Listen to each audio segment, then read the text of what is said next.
Plusieurs années maintenant, on a l'impression de vivre dans la confusion, le chaos, les difficultés, l'incertitude.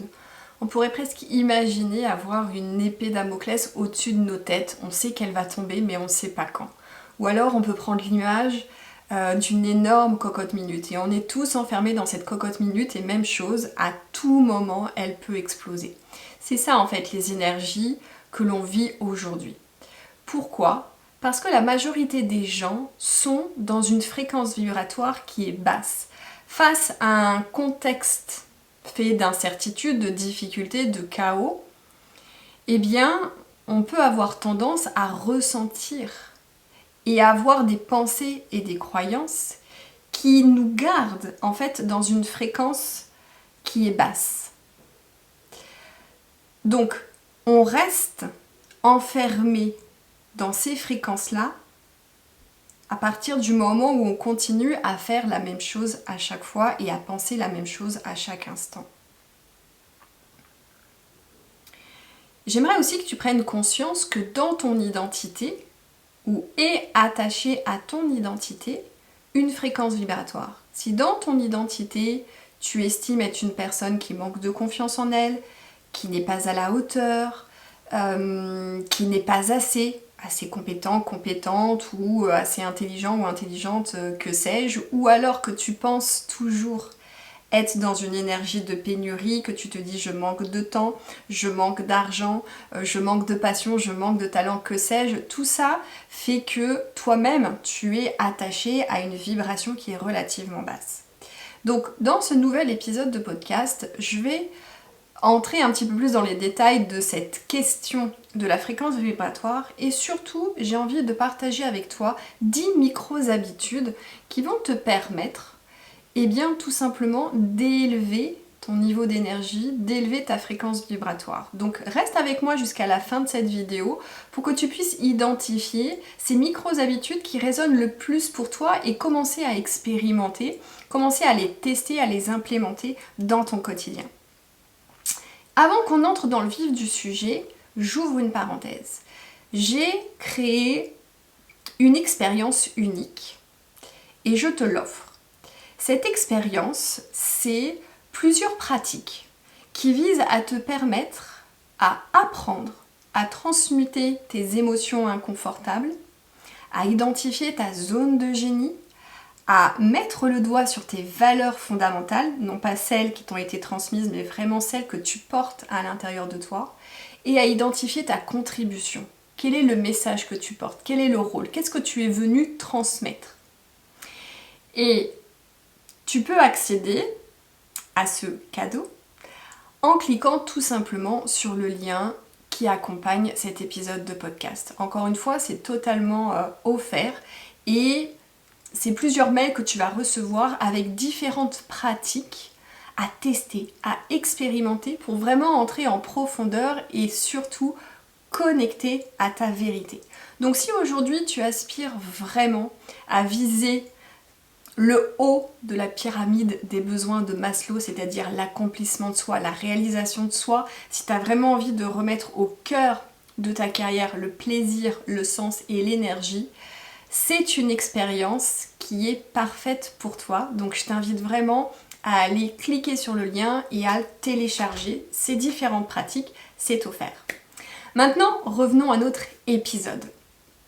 Les clients et les clientes qui viennent vers moi traversent souvent, pas très souvent, mais ils traversent tout le temps, soit des périodes de transition, soit des périodes de chaos, de difficultés. Et donc, ils arrivent à moi avec une fréquence relativement basse. C'est-à-dire qu'ils sont empêtrés dans des émotions qui tournent autour de la frustration, l'épuisement, l'anxiété, la nervosité, la dépression. Donc on est vraiment dans des énergies qui sont relativement basses. Et bien évidemment, ils vont avoir des pensées et des croyances qui sont attachées à ça.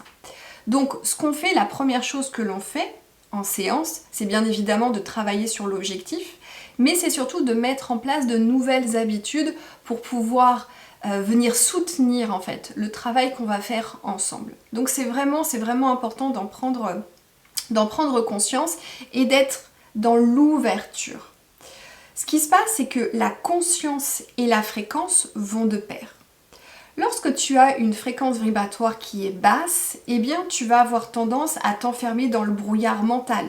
Tu restes enfermé dans tes difficultés, tu vois le négatif. Et ça t'empêche aussi d'être connecté à ton intuition et à ta créativité.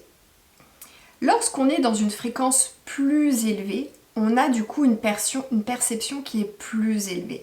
On va être plus ouvert, on va être plus en mode résolution de problèmes. Donc on va rechercher finalement à venir augmenter notre niveau d'énergie, à venir augmenter notre fréquence pour pouvoir ouvrir en fait notre conscience et nous ouvrir à certaines opportunités, à prendre conscience peut-être de nos déclencheurs émotionnels et de pouvoir en fait commencer à avoir ces prises de conscience qui sont la base d'un changement, d'une transformation. Et nos émotions, elles sont la clé. Une émotion, c'est une réaction biochimique qui va combiner des effets neurobiologiques, biologiques et psychologiques. Donc, pour toutes les personnes qui aujourd'hui ont du mal à être connectées à leurs émotions, c'est normal qu'elles restent empêtrées dans la confusion, dans le manque de clarté et dans le doute, parce que, en fait, nos émotions, elles nous guident.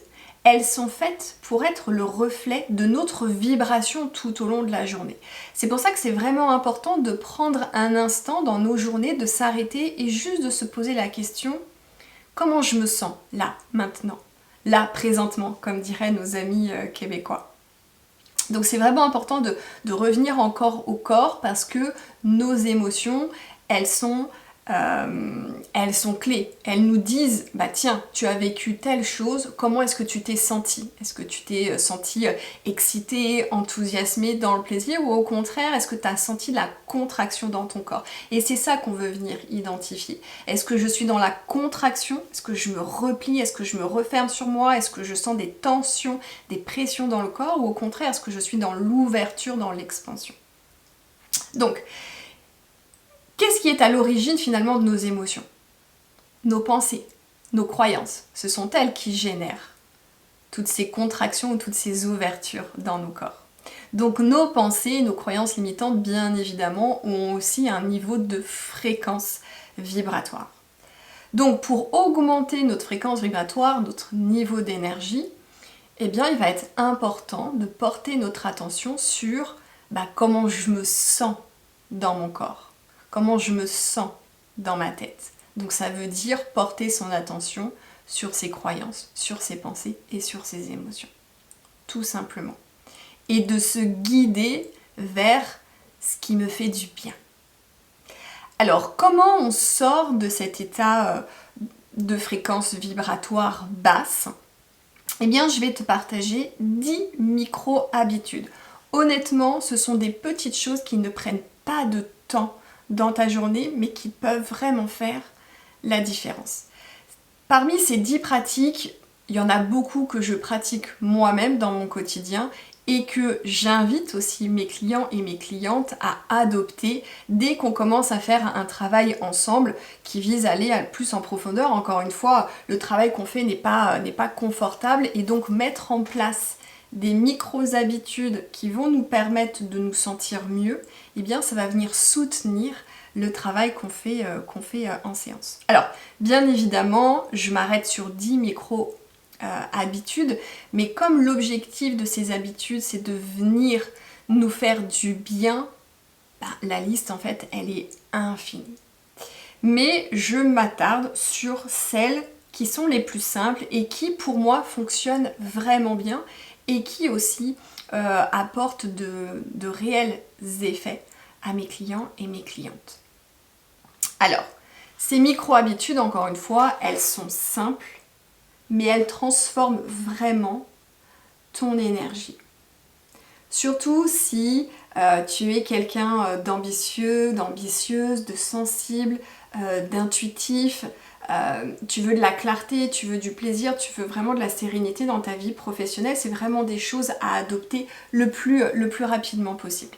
Alors, Quelle est la première micro-habitude, celle que je fais tout de suite le matin, juste avant de me lever? C'est vraiment de me dire qu'est-ce que j'ai envie de vivre ou de quoi est-ce que j'ai besoin aujourd'hui, tout simplement. La majorité des gens vont se lever en mode pilote automatique, vont prendre leur téléphone, vont regarder les réseaux sociaux, vont scroller les news, et en fait, il n'y a rien de pire que de commencer ses journées avec ça. Donc, pourquoi ça fonctionne? De poser tout de suite une intention et de s'ouvrir à quelque chose de positif dans sa journée. Eh bien, tu sors tout simplement du mode réaction, du mode pilote automatique et tu entres dans le champ de l'intentionnalité. Une de mes mentors, qui s'appelle Victoria Song, partage qu'elle commence ses journées toujours avec une excitation, un enthousiasme, parce qu'elle commence ses journées en se disant quelle est la surprise ou quelles sont les surprises que je vais vivre dans ma journée. Elle commence vraiment ses journées comme ça, dans cette énergie-là de je m'attends à ce que quelque chose de beau m'arrive. Donc on voit qu'on est complètement dans une énergie différente. La deuxième micro-habitude, ça va être de bouger son corps. Là aussi, pendant 5 minutes, j'aime bouger mon corps. Et je le fais en portant mon attention sur une émotion qui serait inconfortable. Peut-être qu'en fonction de ce que je traverse dans ma vie personnelle ou professionnelle, ça peut être la colère, la honte, la frustration, le doute, la peur. Et donc je vais venir porter mon attention sur cette émotion inconfortable et je vais venir faire du body checking en fait. Je vais venir bouger mon corps pour justement réguler mon système nerveux et faire bouger une émotion inconfortable qui serait bloquée dans mon corps. Donc ça c'est vraiment très très puissant et il y a quelques années en avant je le faisais sous un autre format avec mes filles et on commençait la journée souvent en dansant sur une musique positive. Bon, il y a deux variantes. Troisième micro-entreprise, habitude, ça va être de boire un verre d'eau. Le matin, la première chose à faire, c'est de venir hydrater son corps. Et donc, on va venir boire un grand verre d'eau, mais pas n'importe comment, en posant vraiment l'intention que l'eau vient te régénérer ou qu'elle vient évacuer en fait le négatif. Si peut-être que tu as passé une nuit hachée ou que tu as fait un cauchemar ou que tu as pensé à des choses désagréables, l'eau a vraiment cette caractéristique de venir nous purifier, nous libérer. Et d'ailleurs, l'eau, au même titre que la nature et que la lumière, ont des fréquences vibratoires qui sont élevées. C'est pour ça que c'est important aussi de passer du temps en nature, ou c'est pour ça que lorsqu'on prend un bain ou lorsqu'on prend une douche, on se sent bien, tout simplement parce que l'eau a une fréquence élevée. Et donc quand on boit l'eau avec cette intention, cette conscience-là, les choses sont différentes. Quatrième micro-habitude, ça va être de créer un rituel de transition. Lorsque tu rentres au travail, souvent on n'arrive pas à faire la scission entre chaque sphère de notre vie. Et donc c'est important de se créer un rituel, de se dire là je coupe ma vie professionnelle pour entrer dans ma vie personnelle. Ça peut être juste de marcher 5 minutes le soir juste avant de rentrer chez soi ou d'aller chercher les enfants. Ça peut être de s'arrêter, de respirer, de se détendre. En fait, quand tu fais ça, tu montres juste à ton système nerveux que c'est bon, tu peux relâcher la pression et on passe à autre chose. Cinquième micro-habitude, ça va être de prendre l'habitude de dire non à des sollicitations extérieures. Je sais que dire non, c'est pas toujours évident à tout le monde, mais garde ce petit mémo en tête. Garde ce petit mémo en tête, qui est en fait de te dire, à partir du moment où je dis non à quelqu'un, parce que j'ai pas envie de faire ce qu'on me demande, ou que ça me procure aucun plaisir, ou parce que je suis trop fatiguée, quand tu dis non à l'autre personne, tu te dis oui à toi. C'est-à-dire que tu considères que tes besoins sont pas forcément supérieurs aux besoins des autres, mais qui sont au moins au même niveau. Que les besoins des autres ne sont pas forcément supérieurs aux tiens. Et même si c'est pour tes enfants. Même si quand on est parent, on a quelque part la responsabilité de pouvoir aider l'enfant à satisfaire ses besoins. Mais justement, il faut l'aider, il faut le guider. On n'est pas là à devoir satisfaire les besoins de tout le monde, sauf s'il y a un petit bébé et qu'il il sait pas se nourrir tout seul et il peut pas changer sa couche tout seul. Là, effectivement, l'adulte vient là. Mais aujourd'hui, je m'adresse à des adultes. Et donc, on n'est plus des enfants. Donc, on devrait être tous en capacité de satisfaire nos propres besoins.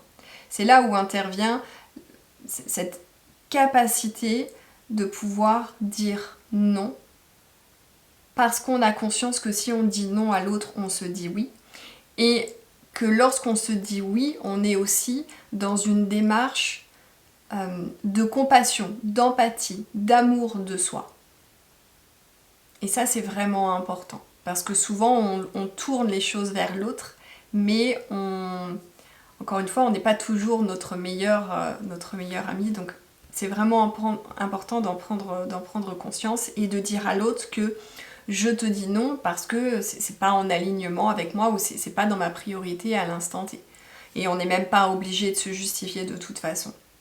Pourquoi c'est important d'apprendre à dire non?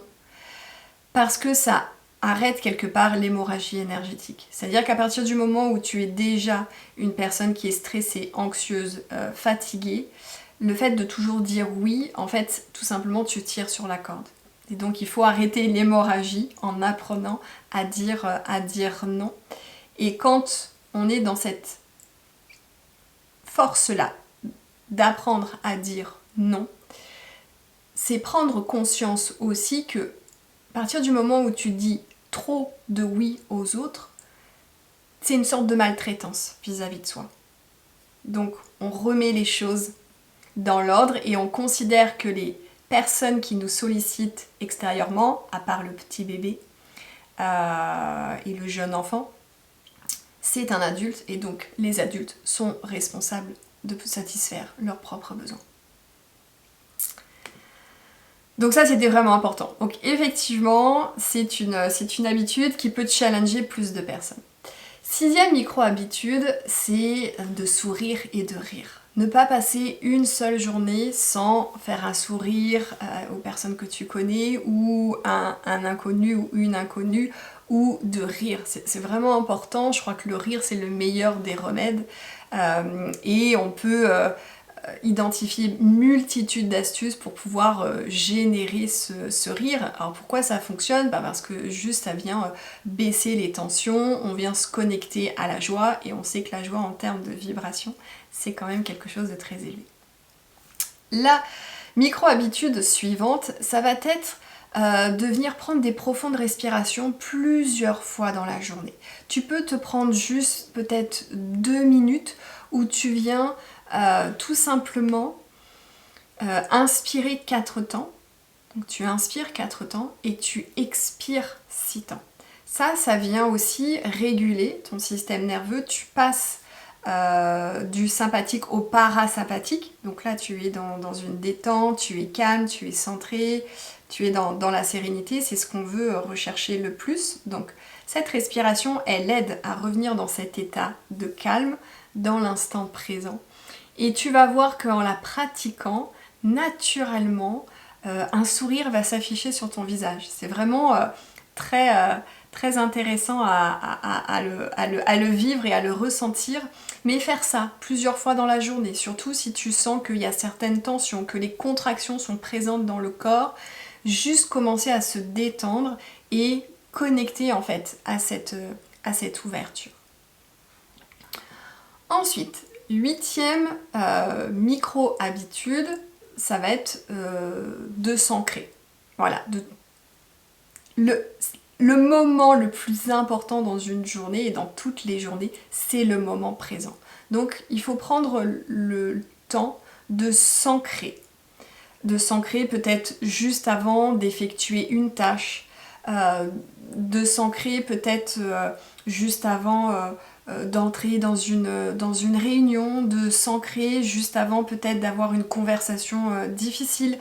Donc c'est vraiment important et il y a beaucoup de pratiques qui nous permettent en fait de revenir dans l'ici et maintenant, dans l'instant présent et d'être vraiment très ancrée, notamment je suis une personne sensible et j'attire à moi naturellement des personnes qui sont sensibles, hypersensibles, intuitives, créatives, et du coup chez certaines personnes je peux ressentir en fait cette déconnexion parce qu'elles sont beaucoup dans leur monde et parfois j'ai besoin de les ramener en fait sur le plancher des vaches. Donc c'est vraiment important d'avoir ce genre de pratique, de revenir dans l'ici et maintenant, dans l'instant présent, d'arrêter d'avoir son esprit qui est toujours tourné vers le passé ou toujours tourné vers le futur. Ça c'est aussi quelque chose que j'observe chez tous mes clients et chez toutes mes clientes, la difficulté à être dans l'ici et maintenant. Souvent, il y a toujours une référence au passé ou une référence au futur. C'est voilà, le temps le plus important, c'est celui du présent. Et comment tu peux créer un rituel d'ancrage? Ça peut être quand il fait beau, tout simplement, si tu as la possibilité de marcher pieds nus dans l'herbe, ça vient juste voilà, t'aider à revenir sur quelque chose de très terre à terre. Ensuite, la 9e micro-habitude, ça va être de diminuer l'exposition à tout ce qui est distraction. Parce que ça aussi, c'est énergivore, ça aussi, ça peut avoir tendance à créer de la frustration, à nous énerver, à nous mettre en colère. Donc, il faut vraiment couper au maximum toutes les distractions, surtout lorsqu'on est sur une tâche que l'on doit accomplir, que ce soit faire la cuisine ou je sais pas moi ranger le linge ou faire un travail comme un bilan comptable ou que sais-je, peu importe la tâche, c'est vraiment important aussi de mettre son énergie là où on a envie de la mettre. Quand on parle de multitasking, en fait c'est on peut faire plusieurs choses à la fois, mais en fait on est concentré que sur une seule chose parce que l'autre chose que l'on peut faire, elle est en mode pilote automatique. C'est une programmation interne. Sinon on n'est pas multitasking, on ne peut pas faire plein de choses en même temps. Donc faut oublier. Donc c'est vraiment important de préserver son énergie et donc être focus sur une seule chose à la fois et limiter tout ce qui est notification, que ce soit le téléphone, que ce soit le mail, que ce soit quelqu'un qui frappe à la porte ou que sais-je, autant que faire se peut. Je sais bien que quand on est au travail c'est compliqué, mais on peut aussi donner certaines directives. Et je sais que en tant qu'ancienne responsable des ressources humaines, lorsque la porte de mon bureau était fermée, généralement c'est que j'étais en train de faire un travail et que je voulais pas être dérangée. Sinon ma porte était grande ouverte, tout simplement. Après le téléphone, s'il sonne, il sonne, mais aucune obligation de décrocher. Voilà. 10e micro-habitude, c'est de terminer sa journée avec ce que j'appelle une phrase de vérité. Et une phrase de vérité sur ses ressentis. C'est vraiment de poser noir sur blanc sur un journal intime ou peu importe, de vraiment terminer sa journée en se disant comment je me suis sentie aujourd'hui, globalement, et pourquoi, et qu'est-ce que j'aurais eu besoin. Si par exemple tu dis que tu as passé le plus gros de ta journée frustrée, derrière une émotion, il y a toujours un besoin. Il est satisfait ou non satisfait. Généralement, quand on est dans des émotions basses, c'est que le besoin n'est pas satisfait. Donc c'est de se dire, ok, globalement dans ma journée, je me suis sentie frustrée. J'aurais eu besoin peut-être de plus de calme, peut-être de plus de concentration, peut-être de plus d'écoute, peut-être de que sais-je. Et d'aller creuser un petit peu. Pourquoi je n'ai pas été en capacité aussi de satisfaire mes besoins. Encore une fois, les émotions, elles sont clés. C'est vraiment important de les écouter et d'apprendre à les traverser. C'est pour ça que j'ai créé ce cadeau gratuit où il y a vraiment une pratique qui est très puissante sur l'accueil des émotions et comment j'apprends à la transmuter. C'est inconfortable, mais c'est comme ça qu'on vient libérer l'énergie et c'est comme ça aussi qu'on apprend à élever notre niveau de fréquence. Voilà, Surtout, n'hésite pas à partager avec moi quelles ou quelles sont les micro-habitudes que tu as envie de mettre en place, là, maintenant, tout de suite, pour expérimenter, d'être dans cette curiosité, de voir au fil des jours comment tu te sens. Surtout, n'hésite pas à les partager dans les commentaires. Et puis, si tu as aimé ce partage, surtout n'hésite pas à le liker, à le partager. Tu peux aussi en parler autour de toi. Si tu écoutes cet épisode de podcast sur Spotify, surtout n'hésite pas à mettre 5 étoiles et on se retrouve bien évidemment très prochainement pour un nouvel épisode.